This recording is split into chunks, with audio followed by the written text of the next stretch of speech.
Assalamualaikum warahmatullahi wabarakatuh.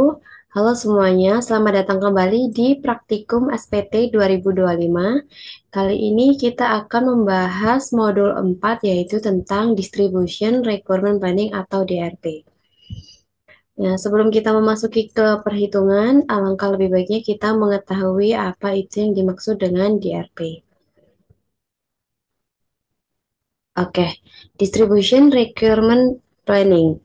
DRP adalah suatu metode perencanaan sistematis dalam manajemen rantai pasok yang bertujuan untuk memastikan distribusi barang secara efisien. Nah, DRP ini digunakan untuk menentukan jenis barang, jumlah, lokasi, dan waktu pengiriman yang diperlukan guna memenuhi permintaan pelanggan yang diperkirakan. Dan tujuan utamanya adalah meminimalkan kekurangan stok serta mengurangi biaya pemesanan, transportasi, dan penyimpanan barang. Di dalam distribution requirement planning itu ada yang dinamakan bill of distribution. Apa itu bill of distribution?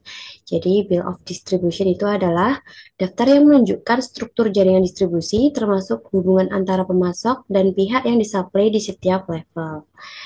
Nah, bill of distribution ini memberikan informasi mengenai arah aliran material produk dari level yang lebih tinggi ke level yang lebih rendah. Nah, dalam konteks distribution requirement planning, bill of distribution ini memiliki fungsi yang mirip dengan bill of material yang ada dalam modul 3 kemarin yaitu modul MRP. Nah, kalau di MRP itu menggunakan bill of material, maka di DRP ini kita menggunakan bill of distribution. Nah, di dalam Bill of LDC, apa itu MDC, RDC, LDC? Jadi, untuk MDC atau Master Distribution Center itu merupakan pusat distribusi utama yang berfungsi sebagai titik awal dalam jaringan distribusi.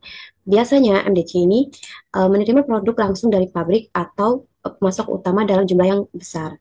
Nah, fungsi utamanya itu adalah untuk menyimpan dalam skala besar sebelum didistribusikan ke pusat distribusi tingkat berikutnya seperti RDC. Nah, MDC itu seringkali terletak dekat dengan fasilitas produksi, yaitu untuk meminimalkan biaya transportasi awal dan memastikan pasokan barang yang stabil. Kemudian di level berikutnya ada RDC atau Regional Distribution Center, yaitu merupakan pusat distribusi yang melayani wilayah geografis tertentu, yaitu produk MDC dari MDC dikirim ke RDC yang kemudian mendistribusikannya lebih lanjut ke LDC atau langsung ke pelanggan di wilayah tersebut. Nah, RDC ini dirancang untuk mengurangi waktu pengiriman dan biaya logistik dengan mendekatkan stok barang ke pasar atau area konsumen tertentu. Kemudian di level yang paling rendah itu ada Lower Distribution Center atau LDC yang merupakan pusat distribusi tingkat akhir dalam rantai pasokan. Nah, LDC ini menerima barang dari RDC dan bertanggung jawab untuk mendistribusikan produk langsung ke toko retail, pelanggan akhir, atau lokasi lain yang lebih kecil. Nah, biasanya LDC itu memiliki kapasitas penyimpanan yang lebih kecil dibandingkan MDC dan RDC, serta LDC ini fokus pada pemenuhan kebutuhan lokal dan spesifik pelanggan. Nah, di DRP ini salah satu teknik lot size yang digunakan adalah FOQ atau Fixed Order Quantity, yaitu di mana kuantitas pesanan ditetapkan setiap kali pemesanan itu dilakukan. Nah, kuantitas ini biasanya ditentukan berdasarkan pertimbangan seperti rata-rata kebutuhan bersih. Nah, metode ini menetapkan kuantitas tetap untuk setiap pemesanan ya. Nah, ini itu tujuannya untuk meminimalkan biaya persediaan total. Selanjutnya, pada modul ini terdapat 3 biaya yang digunakan untuk pendistribusiannya, yaitu yang pertama yaitu ada delivery cost, yaitu yang merupakan biaya yang terkait dengan pengangkutan barang dari satu lokasi ke lokasi yang lain. Nah, untuk delivery cost ini itu mencakup biaya transportasi, bahan bakar, tol, dan biaya lain yang terkait dengan pengiriman. Kemudian yang kedua yaitu ada handling cost. Handling cost itu merupakan biaya yang terkait dengan memuat, membongkar, memindahkan, dan menyiapkan barang untuk pengiriman. Nah, handling cost ini termasuk tenaga kerja, peralatan, dan biaya fasilitas. Kemudian yang terakhir yaitu ada fleet cost, yaitu biaya yang terkait dengan kepemilikan dan pengoperasian armada kendaraan, termasuk biaya bahan bakar, pemeliharaan, perbaikan asuransi, dan depresiasi. Nah, agar kalian lebih paham lagi mengenai modul DRP, alangkah baiknya kita langsung ke perhitungan saja ya, teman-teman. Jadi sebelum teman-teman melakukan perhitungan distribution requirement planning pada modul ini, teman-teman perlu membuat bill of distribution terlebih dahulu. Bill of distribution ini mirip dengan bill of material, akan tetapi bill of material itu digunakan pada MRP, sedangkan bill of distribution ini digunakan pada distribution requirement planning, karena di sini kita membahas terkait distribusi. Nah, untuk bill of distribution ini, teman-teman perlu menentukan untuk MDC-nya itu di mana dan RDC di bawahnya itu ada berapa dan di mana, serta LDC di bawah RDC itu ada berapa dan ada di mana saja. Sebagai contoh, di sini untuk MDC yaitu Ambon dan di bawahnya terdapat dua RDC. Yang pertama ada RDC 1 yaitu Halmahera dan RDC yang kedua yaitu Seram. Lalu di bawah RDC Halmahera itu terdapat 3 LDC yaitu Ternate, Tidore, dan juga Sula. Sedangkan di bawah RDC Seram itu terdapat LDC Boano dan Manipa. Setelah membuat Bill of Distribution ini, teman-teman perlu membuat untuk data informasi pergudangan. Untuk yang pertama di sini ada gudang itu tadi, kalian buat listnya dari MDC, RDC 1, RDC 2, lalu LDC 1, 2, 3, 4, 5, dan lokasinya sesuai dengan RDC tersebut.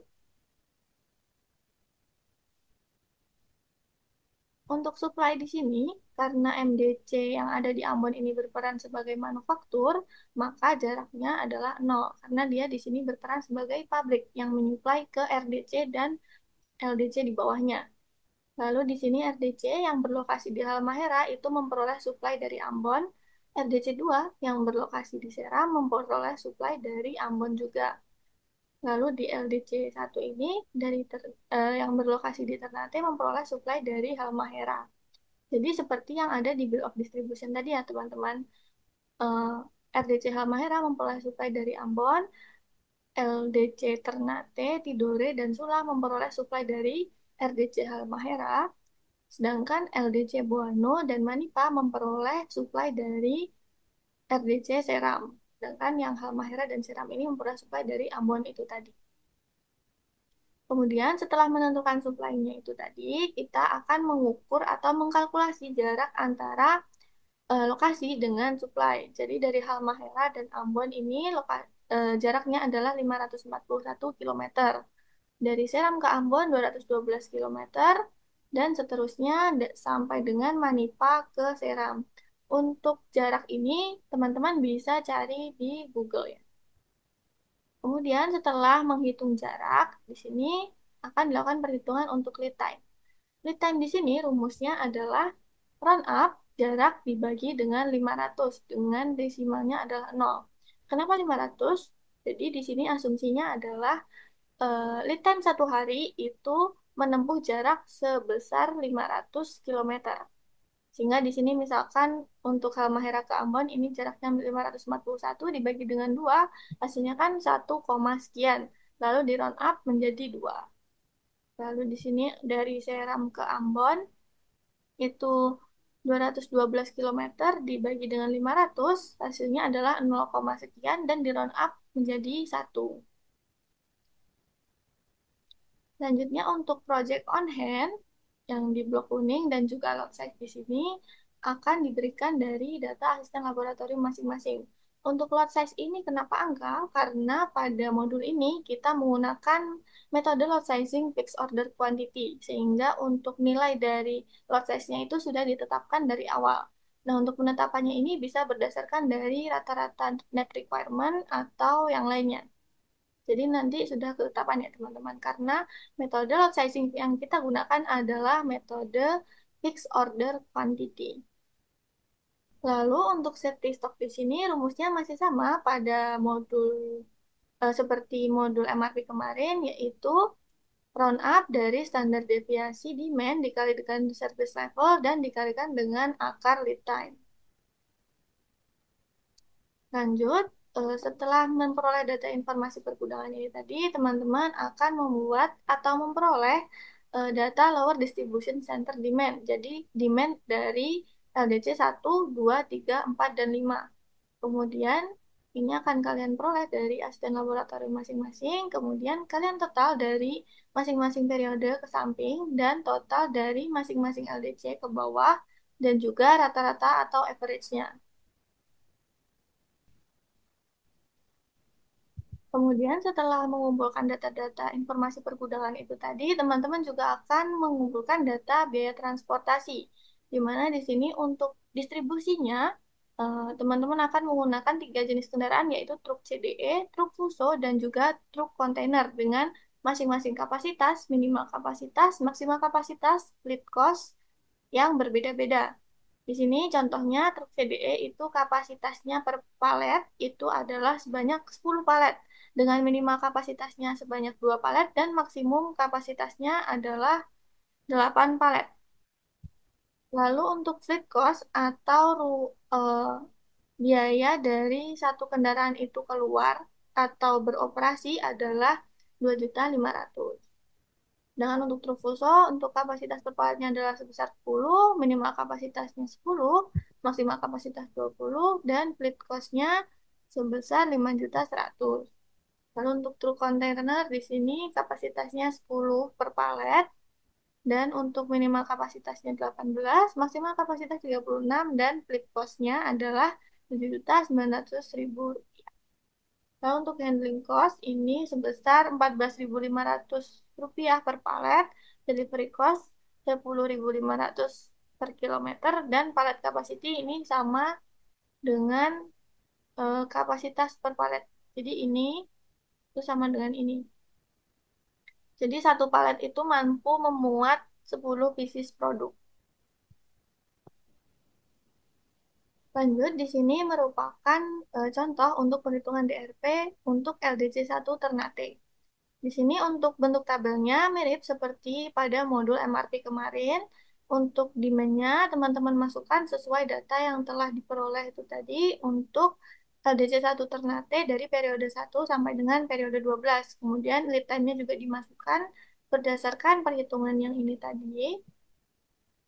Dan untuk lot size-nya juga dimasukkan sesuai dengan data yang diperoleh. Dan juga untuk project on hand-nya.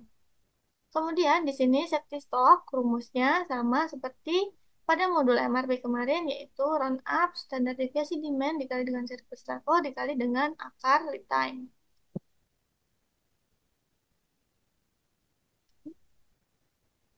Kemudian setelah menghitung safety stock, teman-teman akan menghitung gross requirement-nya, di mana di sini gross requirement itu sama dengan demand.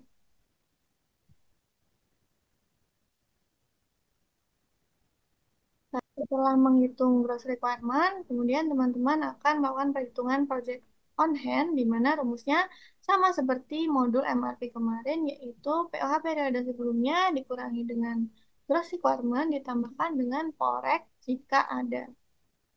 Lalu ini kita tarik terlebih dahulu, sampai dengan periode 12.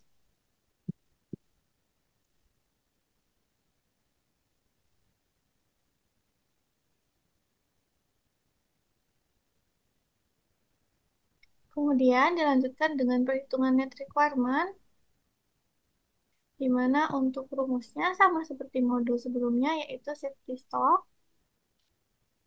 ditambahkan dengan gross requirement kurangi dengan project on hand periode sebelumnya.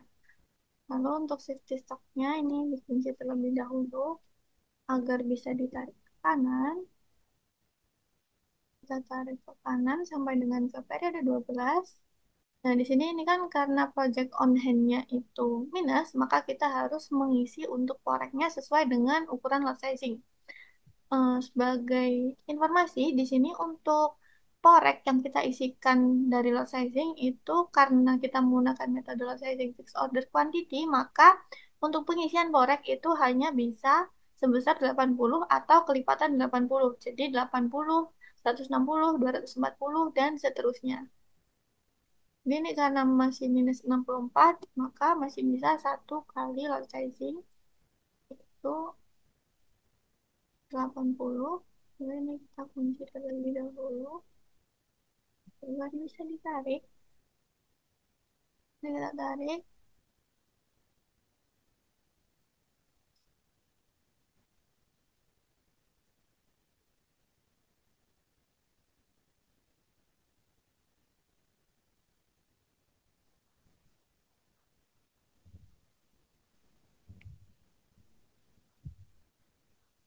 Nah, ini kan sudah terisi untuk korek semua periode.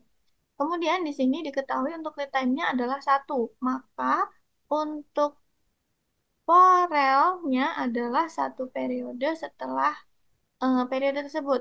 Namun di sini kan untuk porek sudah terisi mulai dari periode satu, sedangkan tidak bisa diisikan pada periode sebelumnya maupun pada periode tersebut karena litannya adalah satu.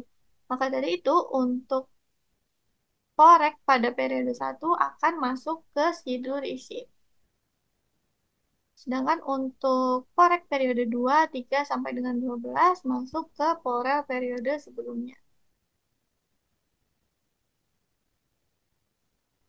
Lalu, bagaimana apabila di sini itu diketahui lead time-nya bernilai 2, maka apabila terdapat porek pada periode 1 dan 2, maka porek tersebut akan masuk ke schedule receipt pada periode tersebut. Jadi, misalkan lead time-nya 2, lalu di sini porek pada periode 1 akan masuk ke schedule receipt periode 1, dan porek pada periode 2 akan masuk ke schedule receipt pada periode 2. Sedangkan untuk porek pada periode 3 sampai dengan 12 sama akan masuk ke porel 2 periode sebelumnya. Jadi porek periode 3 akan masuk ke porel periode 1. Porek periode 4 akan masuk ke porek periode 2 dan seterusnya karena lead time-nya bernilai 2. Apabila lead-nya bernilai 3, 4, maupun seterusnya, maka ya tinggal menyesuaikan saja. Jadi misalkan lead time-nya 3, maka poreknya akan, misalkan ada porek, maka akan dimasukkan ke schedule receipt dan untuk periode 4 dan seterusnya masuk ke porel 3 periode sebelumnya. Untuk aturan lot sizing kelipatan 80 tadi, misalkan di sini saya contohkan. Nah, misalkan di sini ini nilainya 45, misalkan di sini nilainya nggak minus, dan di sini itu POH-nya minus 121. Sedangkan di sini lot sizing kita kan hanya sebesar 80. Maka untuk porek pada periode tersebut itu adalah lot sizing dikalikan dengan 2. Karena 80 dikali 2 pasti lebih dari 121, yaitu 160. Misalkan di sini dia minusnya 270, maka kita harus mengalihkan lot sizing sejumlah berapa kali untuk memperoleh hasil lot sizing yang lebih dari 270. Jadi misalkan di sini itu 80 dikalikan dengan 4. Seperti itu ya teman-teman. Namun ini hanya sebatas contoh saja, nanti tinggal menyesuaikan eh, POH teman-teman itu minusnya seberapa. Baik teman-teman, ini tadi merupakan contoh untuk perhitungan DRP pada LGC1 Ternate. Lalu bagaimana dengan data demand untuk RDC1, RDC2 maupun MDC itu tadi? Karena di sini tadi kan yang diketahui adalah demand dari LDC saja. Nah, untuk demand RDC1 itu teman-teman harus mengambil dari penjumlahan Porel, Ternate, Tidore, dan juga Sula. Sedangkan untuk RDC2, teman-teman harus menjumlahkan dari Porel, Boano, dan Manipa. Jadi teman-teman di sini harus menghitung dari DRP LDC terlebih dahulu, baru nanti bisa naik ke DRP RDC dan naik lagi ke DRP MDC. Berbeda dengan MRP kemarin yang teman-teman menghitung dari level teratas terlebih dahulu ke bawah, sedangkan pada DRP ini kita menghitung dari LDC terlebih dahulu, baru RDC dan MDC. Jadi dari bawah ke atas. Nanti apabila semua LDC sudah dilakukan perhitungan DRP, maka akan memperoleh nilai Porel itu tadi. Porel yang ini. Nah, untuk demand dari RDC1 seperti yang baru saja aku jelaskan. Jadi itu penjumlahan Porel dari periode 1 Ternate berapa, periode 1 Tidore berapa, periode 1 Sula berapa, begitu juga dijumlahkan sampai dengan ke periode 12. Lalu untuk MDC berarti penjumlahan Porel dari RDC Halmahera dan RDC Serang. Jadi bisa dipahami ya teman-teman, untuk Porel, penjumlahan Porel dari Ternate, Tidore, dan juga Sula ini akan menjadi demand untuk Halmahera. Begitu juga untuk Porel, Buano, dan Manipa dijumlahkan sehingga akan menjadi demand untuk RDC Seram. Lalu untuk Porel Halmahera dan juga Porel Seram dijumlahkan dan akan menjadi demand pada MDC Ambon. Lalu untuk perhitungan mulai dari safety stock, gross requirement, schedule receipt, project on hand, net requirement, dan plan order release maupun plan order receipt itu sama seperti perhitungan LDC ini tadi ya teman-teman. Jadi tinggal disesuaikan demand-nya itu tadi, lalu perhitungan safety stock-nya, dan menyesuaikan dengan lead time, lot sizing, maupun project on hand data. Dan untuk safety stock RDC di sini, pada tabel ini baru bisa dihitung apabila semua perhitungan LDC sudah ada. Jadi untuk demand RDC ini sudah bisa diperoleh baru menghitung untuk safety stocknya. Lalu untuk safety stock MDC di sini kenapa nol? Karena MDC itu berperan sebagai manufaktur sehingga untuk produksi produk kalian itu berada pada MDC itu tadi dan menyesuaikan juga dengan rumus dari safety stock itu tadi, di mana rumusnya adalah run up standar deviasi demand dikalikan dengan service level dikalikan dengan akar lead time, sedangkan lead time-nya saja ini bernilai 0. Gitu ya teman-teman. Setelah melakukan perhitungan DRP untuk LDC, RDC, dan MDC, selanjutnya di sini kita akan membahas mengenai cost analysis DRP atau analisis biaya distribusi untuk seluruh pusat distribusi ya teman-teman. Nah, perhitungan DRP untuk contoh di LDC 1 Ternate yaitu diperoleh Porel untuk periode 1 hingga periode 11 ya teman-teman. Porel ini kemudian nantinya dimasukkan ke dalam order ya teman-teman. Kita ada 1 itu 80 sampai dengan periode 11. Kemudian setelah memasukkan Porel ke dalam order, selanjutnya kita akan menentukan palet. Berapa palet yang kita gunakan untuk menampung sebanyak 80 ini. Nah, palet sendiri itu apa? Palet sendiri itu adalah wadah yang digunakan untuk menampung barang yang akan dikirim ke pusat distribusi atau gudang ya teman-teman. Jadi, sebelum menentukan palet, ini kita harus mengetahui informasi mengenai transport. Di sini terdapat informasi biaya transportasi. Nah, untuk data ini nanti kalian dapatkan dari data slab kalian masing-masing ya. Untuk data biaya transportasi, di sini terdapat jenis kendaraan, kapasitas per palet, kapasitas minimal, kapasitas maksimal, dan fleet cost. Di sini untuk jenis kendaraannya yaitu ada 3. Yang pertama ada truk CDE dengan kapasitas plus minimal 2 palet dan kapasitas maksimal 8 palet. Dan fleet cost-nya yaitu 2.500.000. Dan untuk jenis kendaraan yang kedua yaitu truk fuso, kapasitas minimalnya yaitu 10, kapasitas maksimalnya yaitu 20, dan fleet cost-nya yaitu 5.100.000. Untuk truk fuso yaitu kapasitas minimalnya 18 dan maksimalnya 36, dan untuk fleet cost-nya yaitu 7.900.000.